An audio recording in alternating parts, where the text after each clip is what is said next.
Hello students, welcome back to my channel. இன்னைக்கு நாம 12th standard 9th unitல exercise 9.8ல 6th sum பார்க்கிறோம். Find the area of the region bounded by y equal to tan x and y equal to cot x and the lines x equal to 0, x equal to pi by 2 and y equal to 0 னு கொடுத்திருக்காங்க. So lines வந்து மூணுன்னு கொடுத்திருக்காங்க and curves என்ன y equal to tan x and y equal to cot x. Find the area. So last sumல அதாவது 5th sumல என்ன பார்த்தோம், y equal to sin x, y equal to cos x வச்சு பார்த்தோம். இதில் tan cot வச்சு பார்ப்போம். So என்ன கொடுத்துருக்காங்க,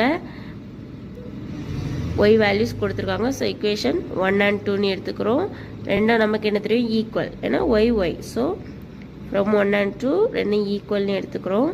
ஸோ என்ன கிடைக்குது நமக்கு, tan x equal